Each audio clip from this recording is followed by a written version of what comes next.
अऊज़ु बिल्लाहि मिनश्शैतानिर्रजीम बिस्मिल्लाहिर्रहमानिर्रहीम नहमदुहु व नुसल्ली अला रसूलिहिल करीम अम्मा बाद फ़अऊज़ु बिल्लाहि मिनश्शैतानिर्रजीम बिस्मिल्लाहिर्रहमानिर्रहीम वल अस्रि इन्नल इंसाना लफ़ी खुस्र इल्लल्लज़ीना आमनु व अमिलुस्सालिहाति व तवासौ बिल हक़्क़ि व तवासौ बिस्सब्र। सदक़ल्लाहु मौलानल अज़ीम व बल्लग़ना रसूलुहुन नबियुल अमीनुल मकीनुल मतीनुल करीम व नहनु अला ज़ालिका मा क़ाल मिनश शाहिदीन व शाकिरीन वल्हम्दुलिल्लाहि रब्बिल आलमीन। बुज़ुर्गों, दोस्तों, अज़ीज़ बच्चों, हुसूल बरकत के लिए एक मरतबा बारगाह रिसालत माब में दुरूद पाक पढ़ लीजिए। अल्लाहुम्मा सल्लि अला मुहम्मदिन व अला आलि मुहम्मद कमा सल्लैता अला इब्राहीम व अला आलि इब्राहीम इन्नका हमीदुम मजीद। अल्लाहुम्मा बारिक अला मुहम्मदिन व अला आलि मुहम्मद कमा बारकता अला इब्राहीम व अला आलि इब्राहीम इन्नका हमीदुम मजीद। बुज़ुर्गों, दोस्तों, आज मैंने सूरह असर की तिलावत की है और इस सूरत मुबारका के ज़िम्न में कुछ ख़ास और अहम बातें आप तमामी हज़रात के सामने अर्ज़ करने की कोशिश करूँगा।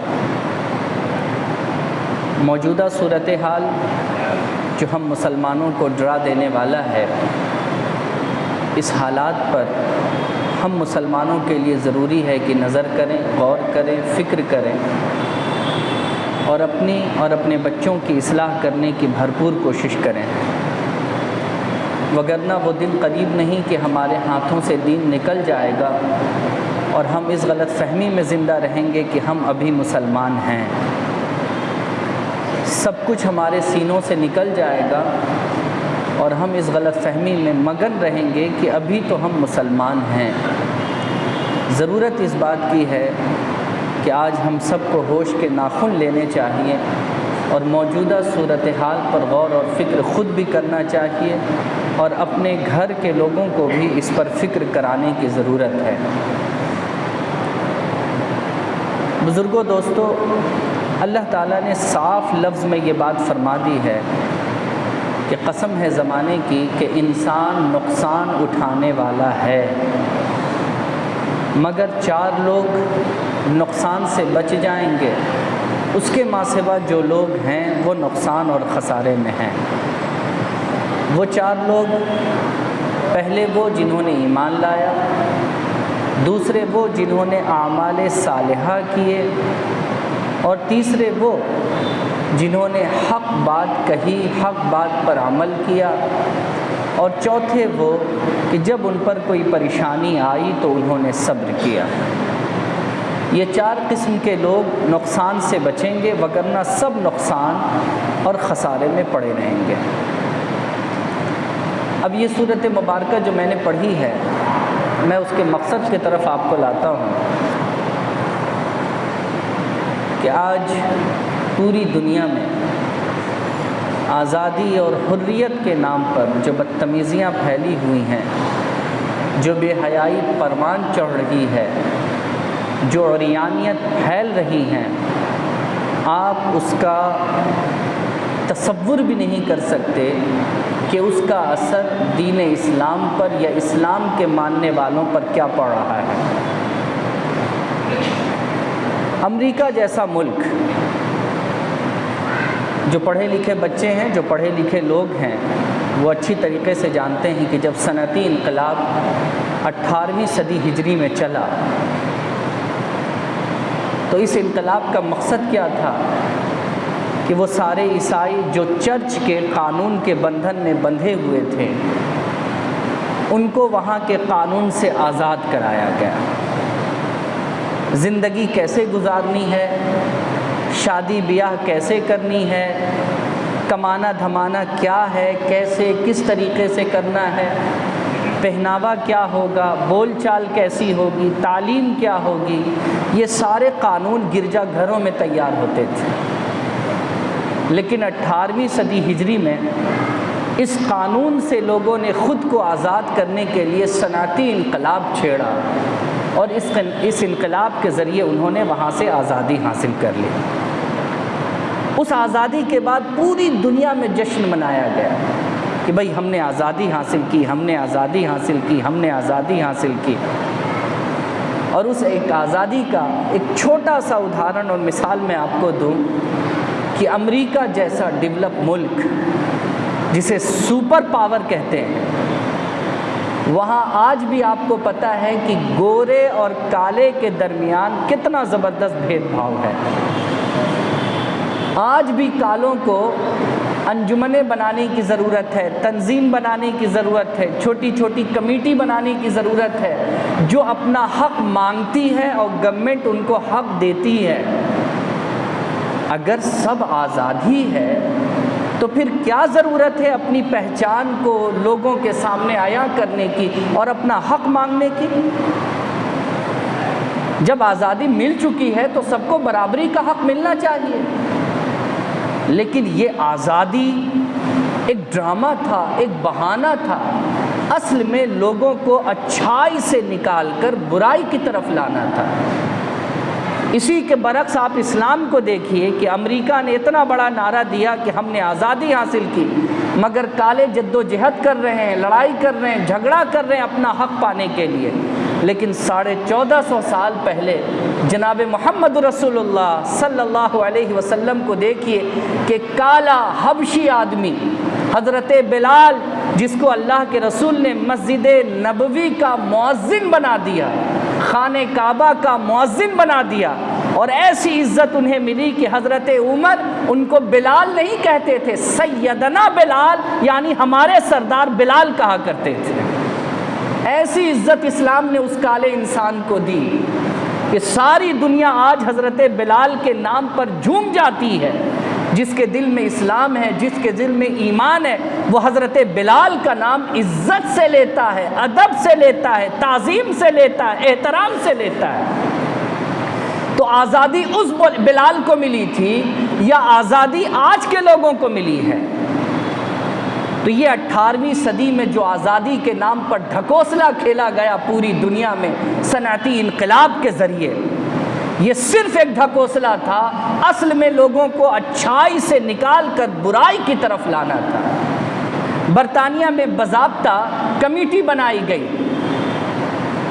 वुल्फ नेडन के नाम से एक कमेटी तैयार की गई, जिस कमेटी ने बरजस्ता ये बात कही कि ये बात कहते हुए हमें ख़राब मालूम हो रही है, लेकिन इस बात से भी हमें बिल्कुल नहीं दूर जाना है कि जब हमने आज़ादी दी है तो आज़ादी इस बात पर भी रहेगी कि बेटा अपनी माँ से शादी कर सकता है, इंसान जानवर से शादी कर सकता है, भाई बहन से शादी कर सकता है। जब आज़ादी है तो इन चीज़ों में आज़ादी रहेगी और हमें इसमें बोलने में अगरचे शर्म आती है, लेकिन इस हक़ानियत से हम दूर नहीं जा सकते कि हमने आज़ादी दी है। और आज इस आज़ादी का नतीजा क्या हुआ? हमारे मुल्क में भी समलैंगिक नाम से कानून बना दिया गया, मर्द मर्द से शादी करे, औरत औरत से शादी करे, हिंदू मुसलमान से शादी करे, मुस्लिम हिंदू से शादी करे, सब एक दूसरे के साथ शादी करें, किसी को नहीं रोका गया है, कानून तो बना दिया गया। लेकिन इस कानून के मुज़िर असरात क्या रहे, इस कानून से नुकसान क्या पहुंचा लोगों को, ये बात समझने और गौर और फिक्र करने की ज़रूरत है। बड़ी अच्छी बात एक दानिशमंद और अक्लमंद ने कही है, और उन्होंने ये कही है कि पूरी तरीके से आज़ादी का तसव्वुर ये इस बात को साबित करता है जो खुद को पूरी तरीके से आज़ाद समझे वो काफिर है, क्योंकि मुसलमान कभी भी आज़ाद नहीं हो सकता। मुसलमान के पैरों में, मुसलमान के हाथों में अल्लाह और उसके रसूल के कानून की बेड़ी और हथकड़ी पड़ी हुई है। वो कैसे समझेगा कि वो आज़ाद है? मुसलमान कभी ये नहीं सोच सकता कि वो आज़ाद है। मुसलमान के पैरों में अल्लाह के और अल्लाह के रसूल के कानून की बेड़ी लगी हुई है, वो उससे बाहर नहीं जा सकता। और जो ये समझे कि नहीं साहब हम आज़ाद हैं, और आज़ादी ऐसी कि हम अल्लाह के कानून से भी आज़ाद हैं, जनाब मोहम्मद रसूलुल्लाह के कानून से भी आज़ाद हैं, तो फिर वो मुसलमान कैसा है? ये बात किसी ज़माने में मौलाना मौदूदी ने कही थी और दुनिया ने सर खम कर करके उनकी बात को तस्लीम किया था। मौलाना मौदूदी ने कोई छोटी बात नहीं कही थी, बहुत बड़ी बात कह दी थी कि अगर इंसान खुद ये समझ ले कि वो आज़ाद है तो फिर उसका मुसलमान होना बेकार है। मुसलमान कभी आज़ाद नहीं हो सकता। मुसलमान को तो अल्लाह के कानून के हिसाब से चलना है, अल्लाह के कानून की बेड़ी अपने पैर में लगानी है, अल्लाह के कानून की हथकड़ी अपने हाथ में लगानी है, तब जाकर मुसलमान कहीं मुसलमान बनेगा। लेकिन आज़ादी के नाम पर यूरोप में जो कुछ दिखाया गया, हिंदुस्तान के मुसलमानों ने भी उसे देखा, पाकिस्तान के मुसलमानों ने भी देखा, अफ़गान के मुसलमानों ने भी देखा, सारी दुनिया के मुसलमानों ने देखा। और आज आज़ादी के नाम पर ये मुसलमान भी इतना आज़ाद हो गया कि अल्लाह और उसके रसूल के कानून से भी खुद को आज़ाद कर बैठा है। और इस आज़ादी का जो सबसे बुरा असर है, जो सबसे बुरे असरात का ज़ुहूर हुआ हमारे दरमियान से, वो अफसोसनाक है बुज़ुर्गों, बहुत ज़्यादा अफसोसनाक है। आज चौराहों पर पोस्टर लगाने की ज़रूरत पड़ रही है कि मुस्लिम बच्चियां गैर मुस्लिम के साथ मत भागो। आपको एक चीज़ मैं बता देता हूँ, जो हालात इस मुल्क के अंदर बने हुए हैं, सोशल मीडिया का ज़माना है, सुनिए, पढ़िए, देखिए कि क्या कुछ चल रहा है। किसी ज़माने में ऐलान किया गया था बैकवर्ड, जो लोग आते हैं बैकवर्ड में, उनके दरमियान ऐलान किया गया कि ब्राह्मण की बेटी को अगर फंसाओगे, उससे शादी करोगे तो 5 लाख रुपया देंगे, राजपूत की बेटी से शादी करोगे तो 4 लाख रुपया देंगे। ये ऐलान बैकवर्ड के लोगों ने फॉरवर्ड के लिए किया था, अपर कास्ट के लिए किया था, लोअर कास्ट के लोगों ने हिंदू धर्म में।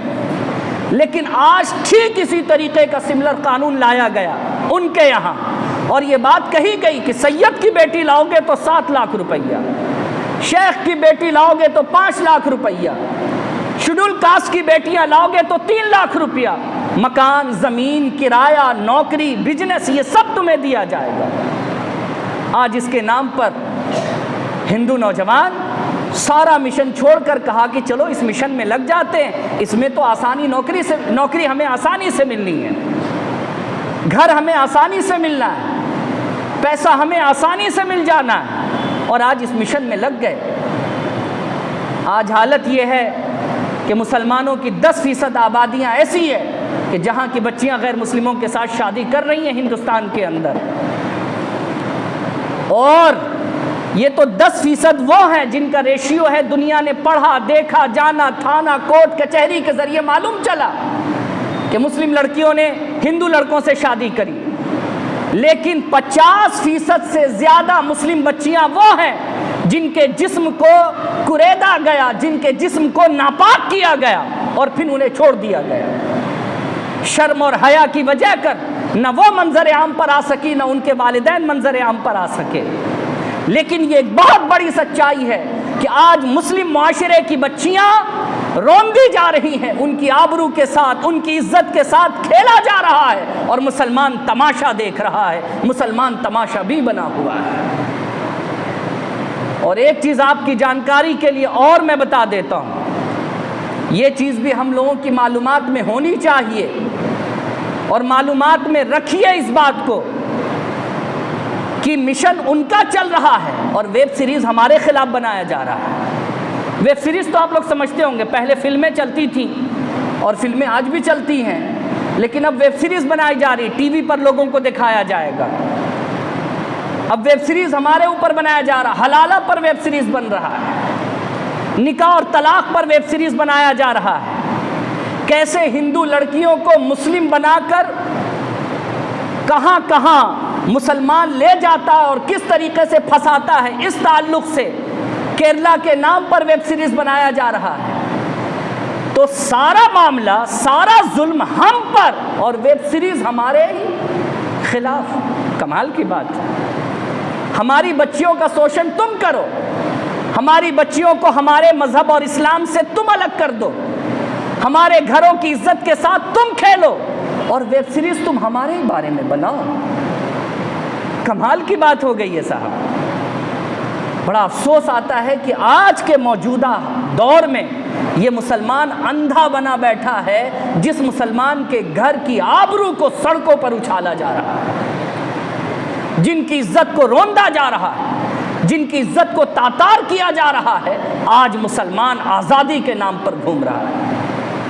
आप ज़रा सोचिए, हम यूरोपीय कानून कहते हैं, मगरिबी कानून कहते हैं और उस पर नाज करते हैं। उनके यहाँ आज़ादी ऐसी दी गई कि लड़कियां नंगी घूमें, कोई कुछ नहीं कहेगा, लेकिन अगर बुर्का पहन लिया तो बुर्का पहनने पर आज़ादी नहीं है। कमाल की बात है, नंगा रहो तो आज़ादी और बुर्का पहन लिया तो आज़ादी नहीं।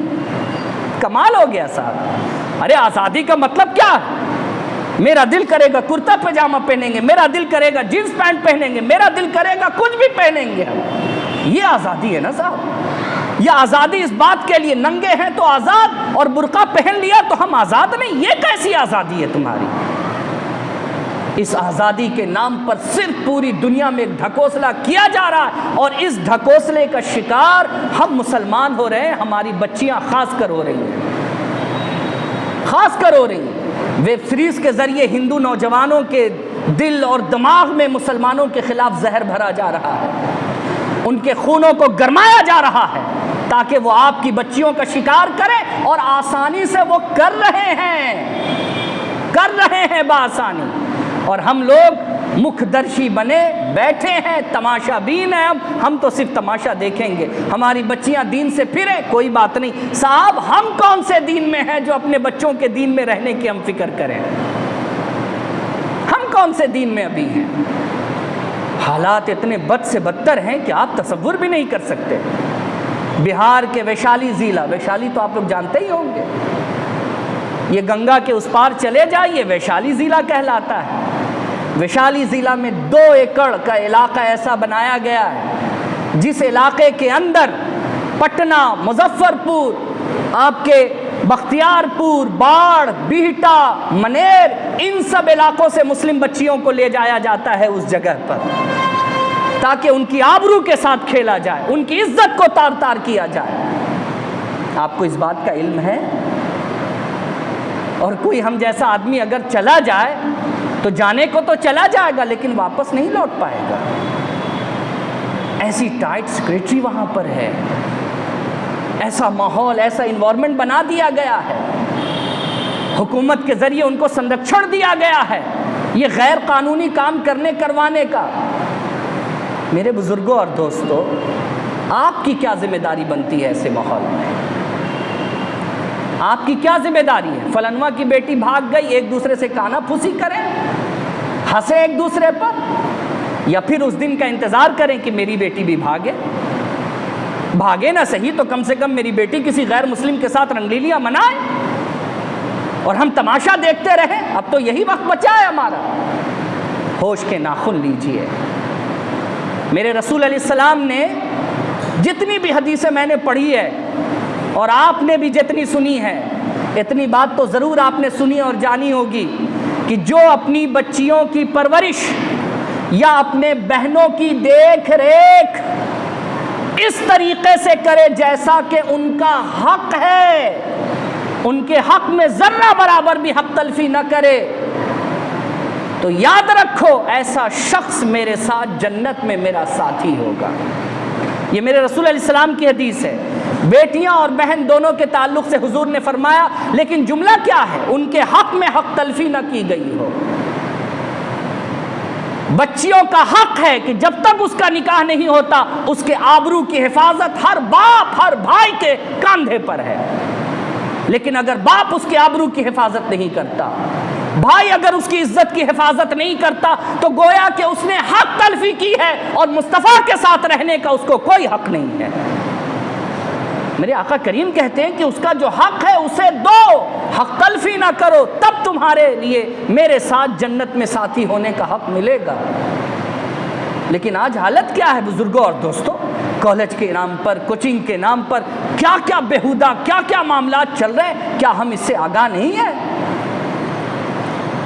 मुस्लिम माशरा, ये हमारी बच्चियां बहुत कमज़ोर हैं, लाचार हैं हमारी बच्चियां, हमारी बच्चियों को फंसाया जाता है। बच्चियों का कोई कसूर नहीं, कसूर हर बाप का है, कसूर हर भाई का है जो अपने बच्चियों को दीनी तालीम से दूर रखते हैं। काश हमने इतनी आज़ादी न दी होती जो यूरोप वालों ने आज़ादी दी है। हम आज़ाद रखेंगे अपने बच्चों को, लेकिन पैरों में अल्लाह और उसके रसूल के कानून की बेड़ी के साथ। लेकिन हम कभी अपने बच्चियों को इस बात की तालीम नहीं देते कि अल्लाह और उसके रसूल ने क्या हमें हक दिया है, किस तरीके का हक हमें दिया गया है। आप देखिए ना, मैं एक बहुत छोटी सी बात आप लोगों को करता हूँ समझाने के लिए। आप देखिए कि हम हिंदू समाज के साथ रहते हैं और इसी समाज में हम रहते हैं। एक दो चीज़ें हैं जो हमने हिंदू से लिया, क्या कुछ नहीं है जो हमने हिंदू समाज से लिया है साहब। एक बहुत छोटी सी बात मैं आपसे पूछता हूँ, आज मुस्लिम के घरों में इल्ला माशाल्लाह एक दो घर छोड़कर हर की सोच यही है कि अब्बा ने तुम्हारी शादी में 15 लाख रुपया खर्चा कर दिया, अब इस घर में तुम्हारा कोई हिस्सा नहीं, खेत में कोई हिस्सा नहीं, दुकान में कोई शेयर नहीं। आप बताइए कि कोई मुसलमान मेरी बात से डिनाई कर सकता है? ये सोच किसकी थी कि जहेज के नाम पर जो दे दिया गया बस वही बेटी का हक है, उसके अलावा बेटी को एक पैसा नहीं दिया जाएगा। ये हिंदू धर्म का कानून था है। लेकिन मुसलमान के यहाँ क्या है? हमारे यहाँ तो जहेज ही हराम है, जहेज का कोई वजूद ही नहीं है हमारे यहाँ। तो फिर तुम अगर जहेज देकर उनको उनके हक से वंचित रखते हो तो अल्लाह के यहाँ तुमसे बड़ा मुजरिम कौन है? ये भी हमने कहाँ से लिया? हिंदू समाज से ले लिया, खूबसूरती के साथ इसको ले लिया।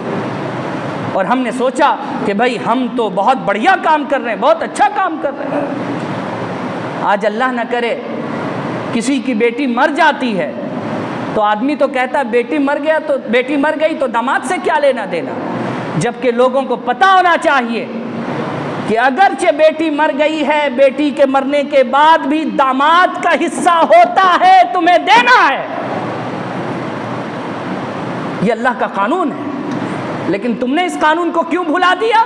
इसलिए भुला दिया कि तुम उस समाज में रहते हो जहां बेटी और दामाद का कोई हिस्सा नहीं है। लेकिन हम उस दीन के मानने वाले हैं जहां बेटियों को भी हिस्सा दिया जाता है और दामाद को भी हिस्सा दिया जाता है।